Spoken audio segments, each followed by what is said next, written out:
Our second speaker of this afternoon, Susan Hollis, is a professor at State University New York, Empire State College, and she will speak about Out of Egypt, did Israel's exodus include tales? Susan. Thank you. Ancient Egypt, known since T. Eric Pete's 1929 Schweik Lectures as the home of the short story, has entertained people with its plethora of short narratives for millennia. Not surprising, some of these tales and their motifs resonate with various of the biblical narratives. Perhaps the most notable of these, and possibly the best known to biblical scholars, is the 19th dynasty tale of two brothers.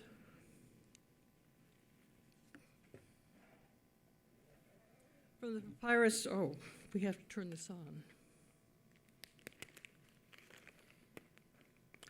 Okay. From the papyrus Dorbni, due to its similarities with the narrative of Joseph and Potiphar's wife in Genesis 39, motifs from other tales, such as the narrative of such as the tale of Sinuhe, the cycle of tales known as King Cheops, Khufu now, and the magicians, commonly referred to as the papyrus Westcar, and the doomed prince also appear to be reflected in various biblical materials. The question arises, however, given the worldwide appearance of such similar tales and their component motifs, whether or not the appearance of these tales and motifs in both ancient Egyptian biblical narratives represent a direct borrowing or influence from the Egyptian. If the answer is yes, on what basis does this answer lie? If no, how does one account for the similarities? Since the Exodus represents the foundational episode of ancient Israelite history following the people's long sojourn in Egypt, some effect of the ancient Egyptian culture on ancient Israelite traditions might well be expected and should certainly not be underestimated. Indeed, even a cursory examination of various genres of literature from the two cultures suggests some, if not considerable, significant relationship between the older Egyptian culture and the younger Israelite culture. Certainly, various commentators have suggested a significant influence. For example, Lemke has stated, Egypt became the cradle of the Israelite people. On the other hand, much of what one finds in ancient Egyptian tales also appears in literatures of other contemporaneous cultures.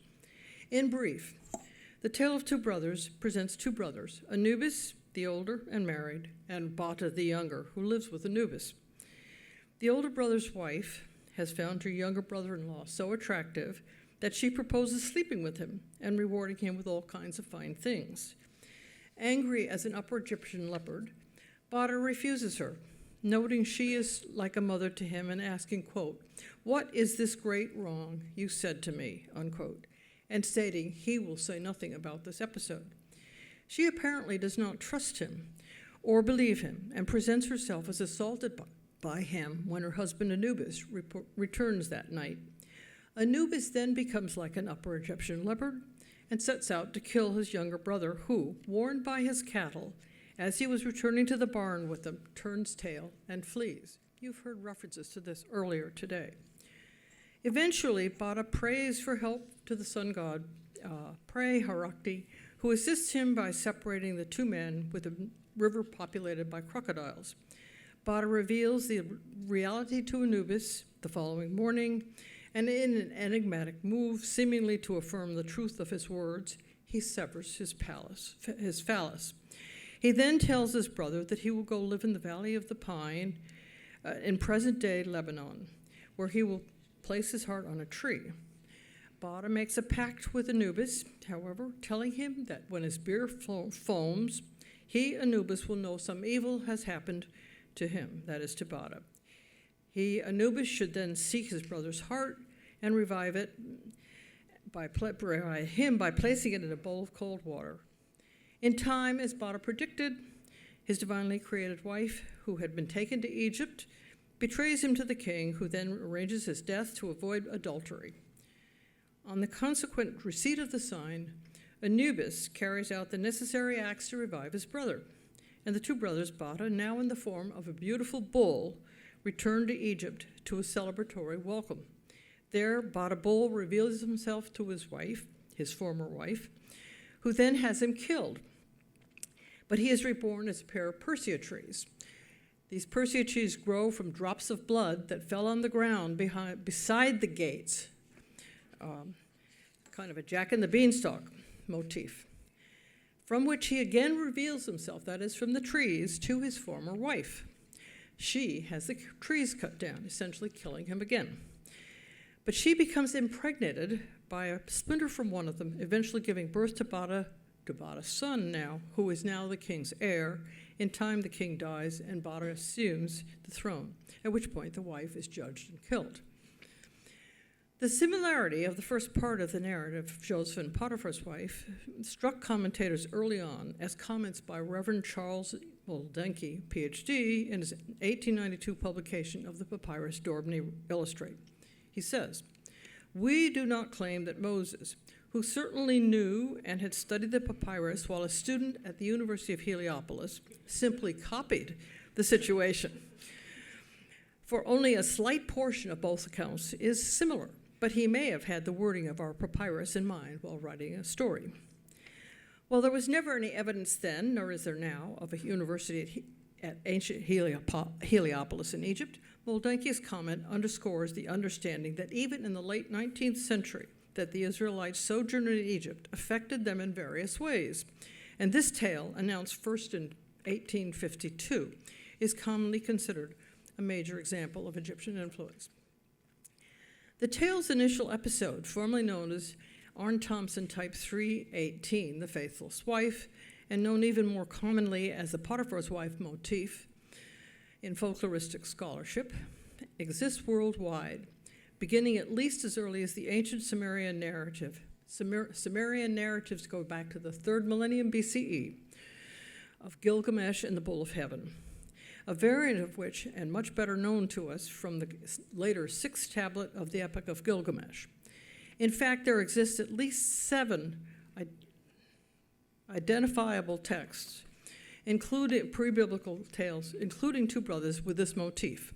And William Hansen has documented 20 occurrences of this tale in the classical literature in his magisterial volume, Ariadne's Thread. In the biblical narrative, I'm reviewing this for the benefit of those Egyptologists who might know it too very well. Due to a complicated set of factors resulting from his brother's jealousy and resentment and his own behavior as his father's favorite that surely exacerbated his brother's reactions, sold as a slave to Potiphar, his abilities led to his elevation in Potiphar's household to the role of household administrator, through which he came to the attention of Potiphar's wife. She, like the wife of Anubis, sought to seduce Joseph, who, like Bata, refused her, stating, "How could I do this most wicked thing and sin before God?" Unquote. And like the Egyptian wife, Mrs. Potiphar wrongly accused Joseph of attempting to seduce her. As a result, Joseph was thrown into jail rather than being executed, the ancient Israelite punishment for adultery, and indeed the customary practice in ancient Egypt.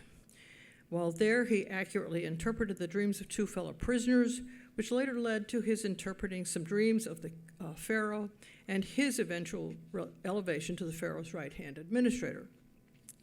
Through this office, he was able to provide food to his family in time of famine, thus bringing the ancient Israelites to Egypt, the departure from which is the Exodus. Given, however, the many examples of the Potiphar's wife motif, does its presence in the Bible truly reflect Egyptian influence or borrowing, or not?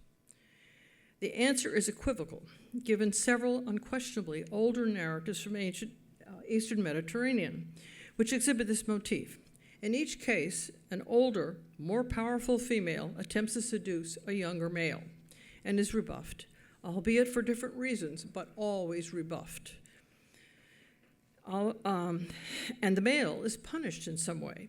This equivocal response results from the several examples where the descriptive language appears similar and might suggest borrowing. For example, Bata is described as, quote, "a beautiful young man, there being none of his form in the whole land. Indeed, the strength, Pekri, of the god was in him, unquote. It is this strength, both physical and sexual, because Pekti can mean both, which attracts the attention of his brother's wife.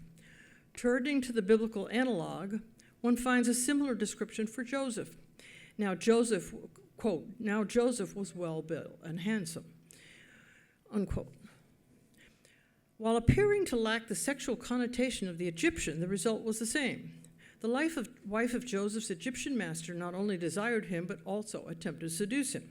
Nevertheless, when one knows of the Mesopotamian sources, where Gilgamesh is similarly described, the putative origin of the biblical patriarchs, that is, Mesopotamia, one can hardly assert the uniqueness of the Egyptian biblical relationship. To argue the point, however, one might observe that while his comparison represents one descriptive parallel between the Egyptian tale and Genesis 39, other parallels exist, although not in the cited episode. For example, Bada's place in his brother's household was essentially that of a servant. He tended the cattle, plowed the fields, and brought in plants, milk, and wood, placing them before his brother and sister-in-law. Here one can clearly see a comparison with Joseph, who was not only a servant, but described as a slave. Initially, both young men were relatively high-born. Bada, of the same background as his brother, a landholder of some sort, not a pharaoh, and Joseph as the beloved son of a tribal leader, and though through circumstance, each had appeared in subservient role. Furthermore, both young men engendered the prosperity and fruitfulness of their work. That is, whatever each man, Bada or Joseph, did, prospered. Most explicitly, quote, the Lord blessed Potiphar's household through Joseph, unquote. In the Egyptian tale, Bada's cattle spoke to him, telling him where the good food was, to which he naturally took them, with the result that, quote, the cattle which were before him became very beautiful, and they multiplied their offspring many times over, unquote. This image also resonates very strongly with that of Jacob, and the multiplication of the herds he tended for his father-in-law Laban, who acknowledged to Jacob, quote, Yahweh has blessed me on your account, unquote. Very particularly when Jacob sought compensation from Laban, asking for it only in flocks. Then Jacob multiplied, they multiplied tremendously through Jacob's actions at their mating. Obvious, of course, is that both are shepherds. Similar also is the shape of the narrative. Notably, the hero's departure from home in both Egyptian and biblical cases under a cloud. That departure leads to ultimate success in the land of exile, and finally, in the Egyptian case, a return home for Joseph, though for Joseph, the salvation of his family from famine. In fact, this narrative sequence speaks to more than simply parallel motifs and descriptors, as J. Robin King pointed out in his 1987 discussion of the Joseph story in Divine Politics. In his analysis, King makes particular use of Vladimir Propp's Morphology of the Folktale, a seminal work which undergirds much of modern analysis of traditional tales. In his study of specific ancient and 2nd and 1st century BCE documents relating to different individuals' rise to kingship, I think I want millennium, King utilizes the functions and dramatis personae, or actors, to analyze the basic heroic journey each had taken. He takes the Middle Egyptian king tale of Sinuhe, an Ostracon, as his foundation and compares it with the biblical narratives of Jacob and Joseph, the story of Idrami of Alaka, the two accounts of Hattusilus of Anatolia, the struggle of Esarhaddon for the Assyrian throne, as well as Nabonidus for the Babylonian rulership. The basic sequence of these narratives, with some variation, involves 10 steps. An initial situation, a threat and its realization, an exile with success, an exilic agon, that is a battle, an initial with subsequent victory, the threat overcome, a return and reconciliation, and finally an epilogue. The actors in these narratives consist of the hero, who is virtually always lowly born, or a younger son, his patron, the threat or threatener, a supporter in exile, the antagonist, and a powerful helper figure. Through his analysis, King determines that the significant characters in each narrative resolve into hero and deity, with the whole serving to emphasize the power of the deity while highlighting the human hero. The tale of Sinuhe is actually written with a frame of a tomb biography and details how Sinuhe, the courtier of King Amenhotep I's queen, overhears a report of the king's death while on maneuvers with the king's son and heir Sesostris while they were on maneuvers. Sinuhe panics and flees to the Levant, as if in a dream, eventually coming to rest among the retinue in Syria in the land of Ya'a, a land flowing with honey and olives and other good things. This note is 19th century BCE narrative, repeated again and again and again on many, many different documents throughout Egyptian history. There he is welcomed and settled, being granted land and raising a family, even fighting for the tribal chief and leading his troop. In time, he is approached and challenged by a strong man of retinue, a, quote, peerless champion, unquote, to single combat. A fight Sinuhe wins against apparent odds. Despite his success and real acceptance following his victory against the peerless champion, Sinuhe wishes to return to Egypt, for to be out of Egypt for any length of time for an Egyptian is to be in exile, a wish that eventually comes to the attention of Sesostris I. Then Sesostris sends Sinuhe a letter inviting him back to Egypt so he would have a proper ending to his life, an invitation Sinuhe accepts with alacrity. On his return, he is warmly welcomed and gifted with all he needed for proper burial and life in the next world. The obvious motif that relates to this discussion is that of Sinuhe's combat, a battle that has been compared to David's battle with Goliath. Both David and Sinuhe battle against odds in their respective narratives, and while one might analyze the two fights as each reflecting motif G512, ogre killed, as is folklorist again, a major difference between them centers around the context. David's challenge is part of a battle of his people against the Philistines, termed a contest of champions by Azanyadin, which occurs in a physical space between the two parties in place of whole armies fighting. You can see this is a 7th century CE, early 7th century CE plate from Byzantine. And you see Joseph and, I don't know what's this one. Whoa, that's not what I want. In the middle. How do I get, no, I'm not worried about it. Thank you. While Sinuhe's combat is unrelated to any army action, for the retinue champion approaches Sinuhe in his tent, simply challenging him to fight. More significant, however, is the larger pattern, that of the hero and the actions that make him a hero.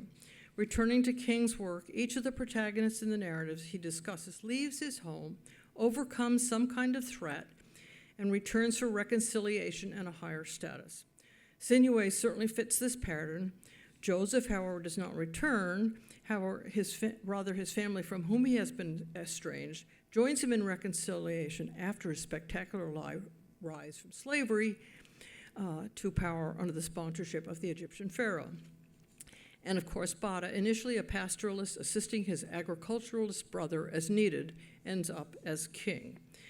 In another structural approach, scholars look at the heroic pattern through the concept of Arnold van Gennep's life cycle rites of passage, as initially presented in 1909 and later elucidated and elaborated by Victor Turner. Each of the narratives mentioned here, and many others besides, illustrates such a pattern. Even Sinuhe, who hardly seems to have changed his status in Egypt on his return, but who clearly altered his status within the narrative's central part during his stay in the Levant area. The others detailed illustrate clear status change: Bada to king, Joseph to king's advisor, David eventually to king, and various figures mentioned by Robin King to leaders in their respective lands. Returning now to Moldenke's 1895 suggestion, 1892, both 1895, that Moses learned the story of Bada at the University of Heliopolis and used it as he formulated the Joseph story, one surmises an underlying assumption that narratives like this traveled or were learned elsewhere rather than being individually created or invented, almost anticipating Hermann Gunkel's understanding that folktales travel and modify, expressed in his 1917 Folktales in the Old Testament. There he stated, quote, that since they always live in relatively indefinite form, They are thus always capable of molding themselves to fit the distinctive features of the people whom they reach, or of adopting new shapes. He noted furthermore that unless a tale moves as a whole story within the original motifs in the same order, the putative origin of a tale remains questionable, since motifs similarly have the ability to travel. As the previous discussion of Potiphar's wife motif amply illustrates, and as several birth-related motifs from Egypt further illustrate. For example, the New Kingdom Egyptian tale of the doomed prince opens with a prayer by the king to his God, asking, he has no son, asking that a son be born to him, which reminds us of the barren wives of the patriarchs and of Hannah in 1 Samuel. Another might be seen in the birth of the divine kings from a wife of a sun priest in a tale from the Westcar papyrus, in which another tale appears where a magician separates waters to retrieve a lost hairpiece, somewhat representative of God's actions as reported in the Bible regarding the Red Sea. More recent commentators, too, most notably those who bring a folkloristic approach to biblical studies, continue to elaborate on the topic of international commonalities of tale types and motifs.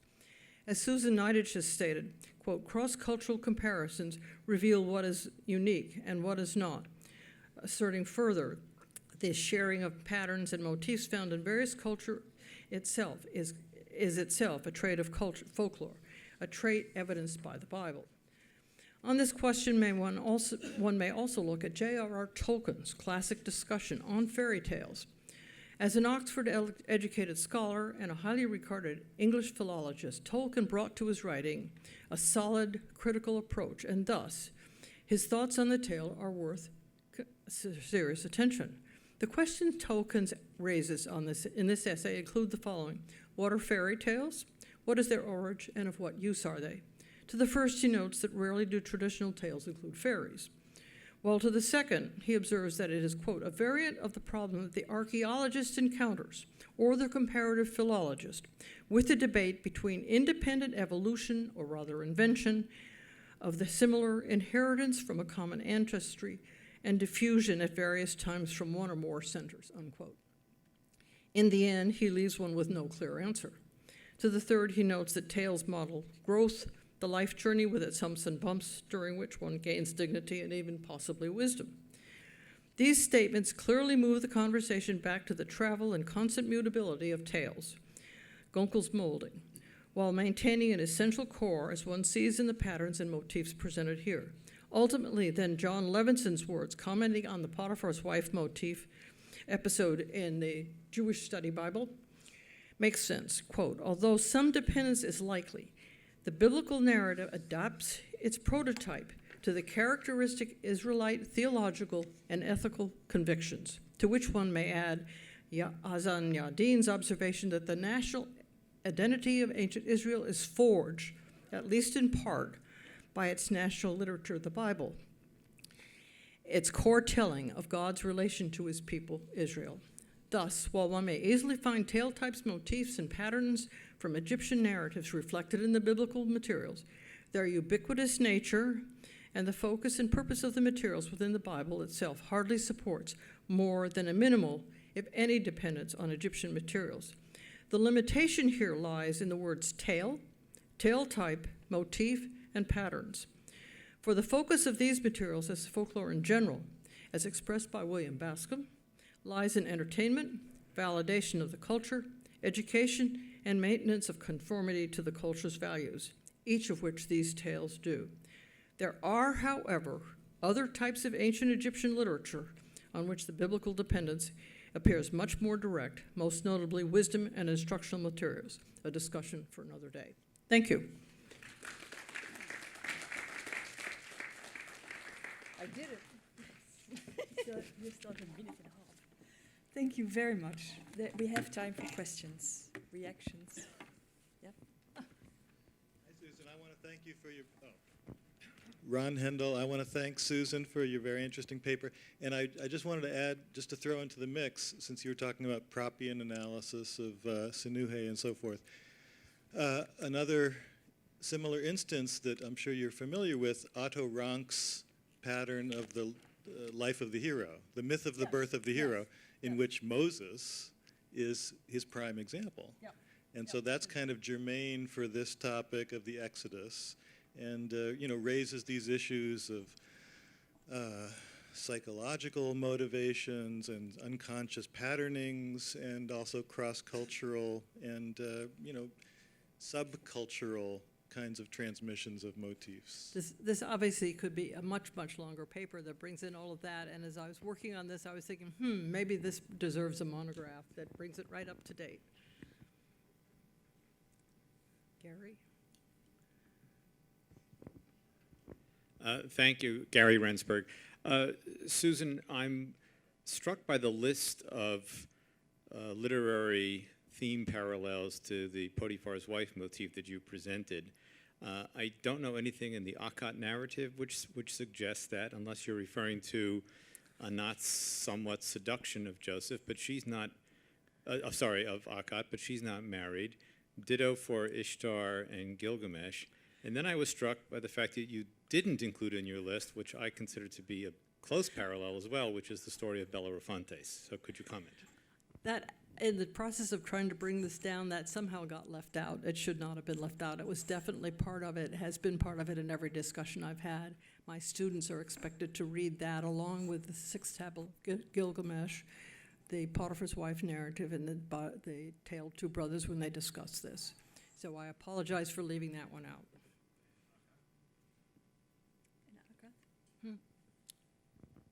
What was that? Did I miss? So I don't understand how you include Akkad. What's seen in the Akkad narrative is It's Akkad. parallel here. Didn't I say Akka? Yeah, but he's wondering why. Why is it there? Where does a married woman attempt to seduce Akkad? It's not a married woman in that. It's also it's actually an older woman in a powerful situation, and that is more marginal than when you actually have a married woman. In fact, the Epic of Gilgamesh is not either, because it's simply a powerful older woman.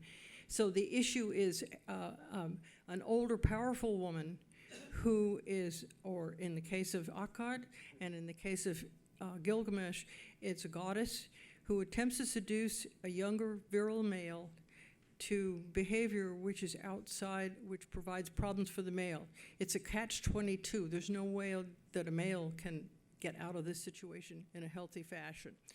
And that's the point I'm attempting to make here, which is that those stories, the Ishtar, Gilgamesh, and The Anat Akkad, may parallel each other, but do not parallel the story of Joseph and Potiphar's wife, which is closer to the Tale of Two Brothers and the Bellerophontes tale, both of which have a married woman in the same domicile. Yep. Which is those three cohere together in a much, much closer way than the others, is all I'm suggesting here, and I think you're agreeing with me. You're correct on that. It is still part of the same motif, though, where you've got the senior powerful woman attempting to seduce the younger male. And the younger male, should he give, no matter what the younger male does, he gets into trouble. And the thing is you get motifs. I wouldn't call the Gilgamesh and the Akkad a AT 312.